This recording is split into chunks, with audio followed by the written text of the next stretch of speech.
নওগাঁ মান্দায় দুর্নীতি বিরোধী দিবস পালন উপলক্ষে র্যালি ও আলোচনা সভা অনুষ্ঠিত হয়েছে।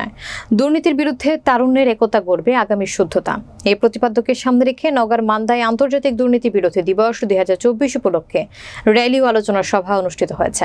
বিস্তারিত থাকছে নওগাঁ থেকে আমজাদ হোসেনের তথ্যচিত্রে। সোমবার বেলা 10:30টার দিকে উপজেলা পরিষদের সভাকক্ষে আলোচনা সভা অনুষ্ঠিত হয়।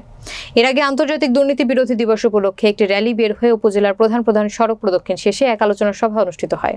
আলোচনা সভায় উপস্থিত ছিলেন উপজেলা নির্বাহী কর্মকর্তা শাহ আলম মিয়া, সহকারী কমিশনার ভূমি শারমিন জাহান লুনা, উপজেলা দুর্নীতি প্রতিরোধ কমিটির সভাপতি সুলতান মাহমুদ, মান্দা থানার ভারপ্রাপ্ত কর্মকর্তা মনসুর রহমান, মাধ্যমিক কর্মকর্তা শাহ আলম শেখ, মহিলা বিষয়ক কর্মকর্তা রীতা রানী পাল ও বন কর্মকর্তা দেবাশিস দে সহ বিভিন্ন দপ্তরের কর্মকর্তা কর্মচারী ও বিভিন্ন শিক্ষা প্রতিষ্ঠানের শিক্ষক ছাত্রছাত্রীবৃন্দ।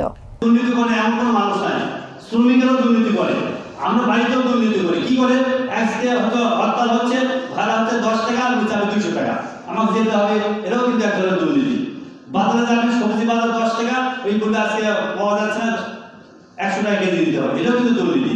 আমরা যতক্ষণ সজাগ না হবো, আমরা জনগণ যতক্ষণ সজাগ না হবো, এই প্রত্যেক ক্ষেত্রেই বাড়ি থেকে আরম্ভ করে রাস্তাঘাট সর্বক্ষেত্রে কিন্তু দুর্নীতি অভিযান চলছে, যার কারণে কিন্তু আজকে এটা আন্তর্জাতিক দিবস হিসেবে পালন হচ্ছে। এবং আমার মনে হয় যে আমরা যদি সচ্চার হই, সবাই না হলেও আমি যদি সচ্চার হই, তাহলে আমার পরিবার বাঁচবে, আর আমার পরিবার যদি বাঁচে তাহলে এরা অনেকে দেখবে, দেখে শিখবে যে না, সেই পরিবারটা এই কাজ করার জন্য তারা আজকে ভালো আছে।